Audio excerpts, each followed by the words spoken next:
Yes, people, what is going on? It's your boy Ashton. I hope you're all having a fantastic day. Today we're going to be looking at my Apex Legends tier list for Season 6 of Apex. Of course, we do this every single season. Of course, last season we had the updated tier list as well, as of course there were some legend changes mid-season, but now we are coming in with the updated Season 6 legend tier list for you guys, since I know you guys seem to love my tier list videos. Now, before we get into today's video, I have some very urgent news to bring you guys. We have a new public enemy in Apex Legends. If you didn't know already, the man himself, Benedict Cumberbatch, is in fact killing all Gibbies. Now, this may sound crazy to you guys, but trust me when I say, this man hates Gibraltar.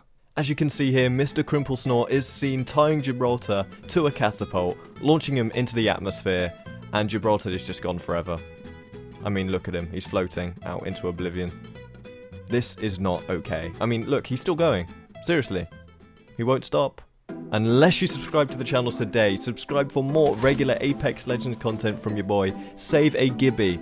Sub to Save a Gibby. Like, come on. We cannot let Butterscotch Crumblebath do this to Gibby anymore. We just can't let it happen.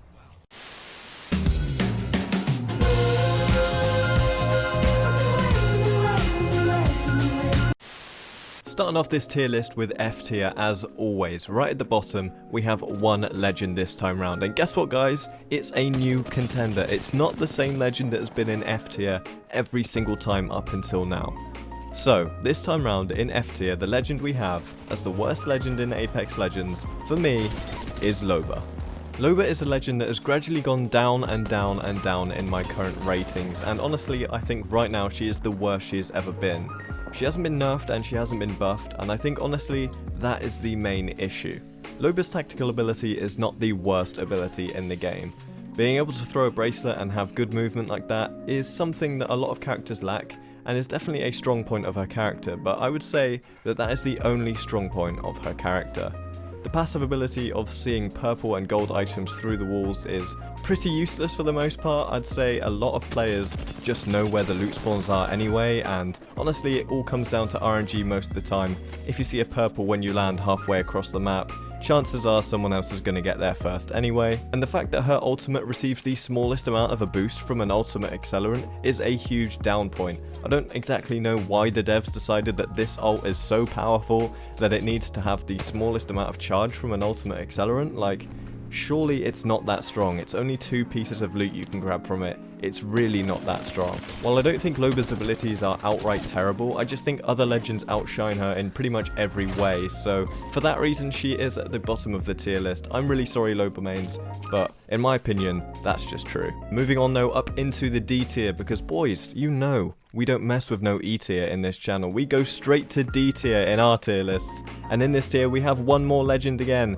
I'm sorry Octane mains, he's low again, but at least he's not in F tier this time round. Yes, it is Octane in the D tier. Having thought about it more and more, I think Octane's movement just about saves him from being an F tier legend.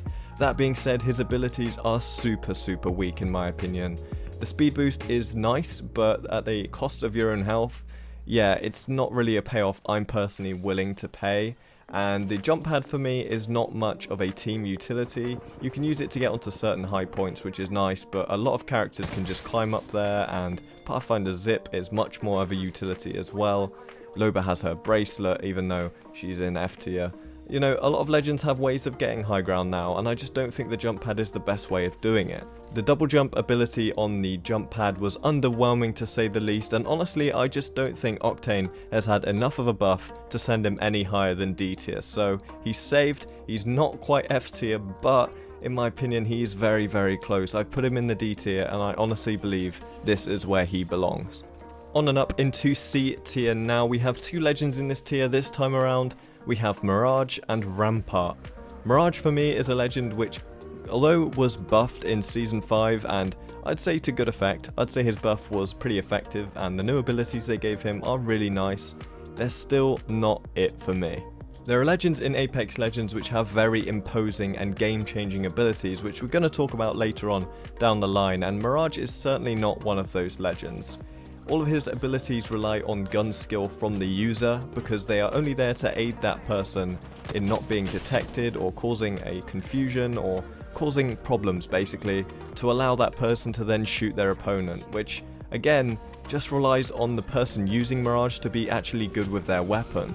In some instances, Mirage can come in very clutch and have some really nice bamboozle plays, but in my opinion he is just not as strong of a legend as other legends in the game, and I really think he does belong in the mid tier here because he can be used really effectively, but for me he's not one of the most effective legends in the game. Now then, Rampart alongside Mirage. This may be a little bit controversial, I'm not sure it will be though. I feel like a lot of people understand that Rampart just isn't all that right now. Rampart's passive ability of having more ammo in LMGs and being able to reload them faster is a very specific passive to players who like to use LMGs.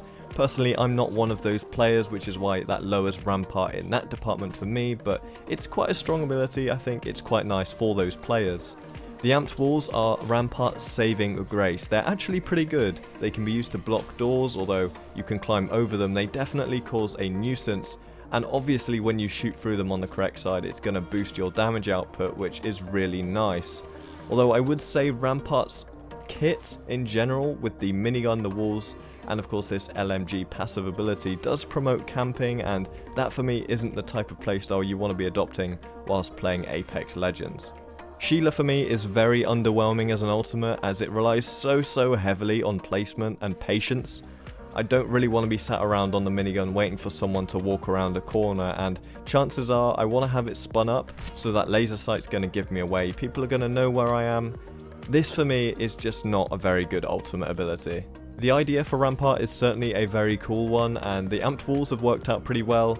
I just think that her ultimate and her passive could use a little bit of a tweaking. Maybe not her passive, but her ultimate certainly needs some work in my opinion.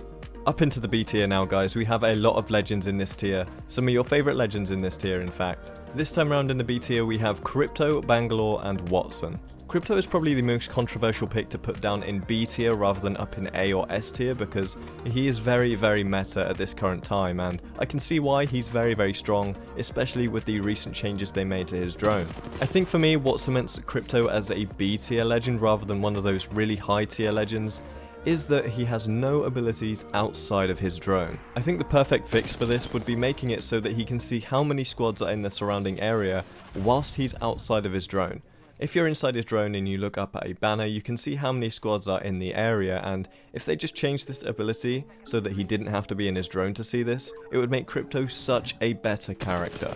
Bangalore's also down in B tier this time round because although I do believe she is one of the strongest legends in the game, this season's meta relies heavily around Bloodhound and Crypto, and those scans going through her smoke makes it very obsolete in certain moments. Although it is still a very strong deterrent and something that you can use to block your path or block enemy shots on you, so it still can be used effectively, but it's just not as effective as it was in previous seasons whilst this current meta with Bloodhound is happening. Her speed boost passive and rocket ultimate are both very strong as well. I don't think Bangalore actually needs a buff like a lot of people are suggesting. I really think she's probably the most balanced legend in the game in terms of ability strength. And I've also got Watson here in B tier as well. Usually I like to put Watson up in A or S tier, but for me this season B tier is the right place for her. It's really nice to have a Watson on your team to set up because obviously they've pushed recon characters this season and the ranged meta is rampant, so taking a position and holding it is a very strong playstyle this season, and Watson is definitely very beneficial for that, especially with her pylon ultimate come late game. It's very good for charging shields if you run out of them. But moving on up into our second highest tier now guys, A tier. This has the most legends in out of any of the tiers. I think we have 5 legends in this tier. So we have Lifeline, Pathfinder, Bloodhound, Caustic and Revenant in this tier. I think for me the surprise addition to this tier would be Bloodhound. They've definitely received a lot of buffs over the course of a few seasons now, to the point where Bloodhound is certainly at their strongest point. The scan was already a strong ability last season, but to add that ability into the ultimate of Bloodhound, making it a team utility as well as a personal utility, has been a massive stroke of genius on Respawn's behalf. The duration of the scan as well as the frequency of scans coming in during the ultimate can be a very scary prospect for any opposition team, and I very much recommend you trying Bloodhound compound if you haven't already this season. They are certainly a very strong legend to use. As before, we have Lifeline and Pathfinder in here as well. Pathfinder's movement ability is of course unmatched in this game with his grapple. Despite the fact that it is on such a long cooldown, of course we are still hoping and begging and praying that Respawn lower that a little bit, but in my opinion Pathfinder is still such a very strong legend when used correctly. Having the recon ability and the zipline gun as well are just bonuses, and if you're a solo player, Pathfinder is such a good legend to use because you can get in and out of fights as soon as possible. Lifeline of course is the ultimate medic in this game, as she should be. Her revive ability can be so obnoxious if it is abused by enemy teams. If you keep knocking someone and they keep rezzing, it can be a real pain to get around. But that is of course what Lifeline is there for. That is her ability, and that is definitely in the best place it's ever been in my opinion. And when it comes to Revenant and Caustic, these are legends that everyone hates, and everyone hates them because they are so strong.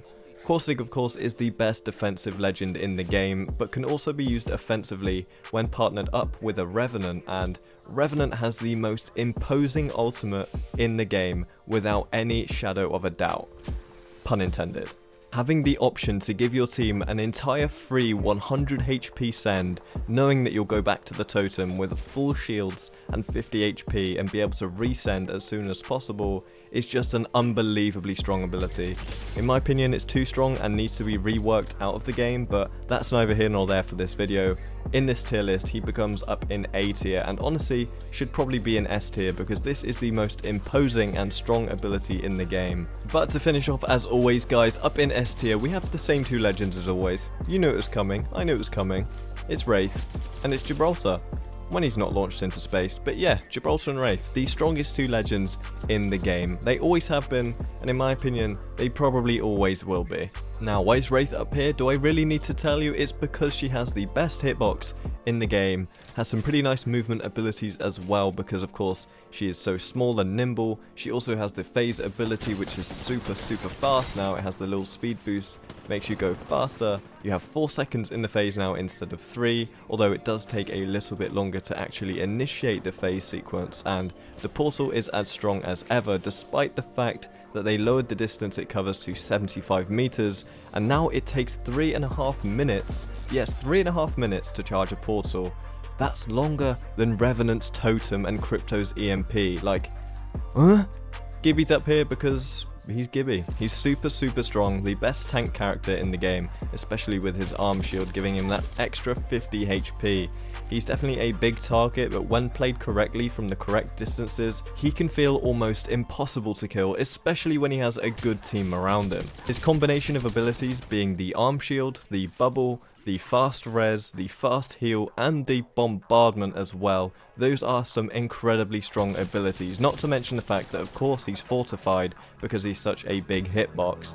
This is an incredible character to main if you can get the playstyle down for him. He is super strong, has some of the strongest abilities in the game, and honestly, just give him a go if you haven't already, because after a few games and you've learned how to play him, you're going to feel like an unstoppable tank. But guys, that is it for my Apex Legends Season 6 character tier list. I hope you have enjoyed. Make sure to drop a like and subscribe to the channel if you haven't already. It's been your boy Ashton, and I'll see you in the next one. Take it easy, and goodbye.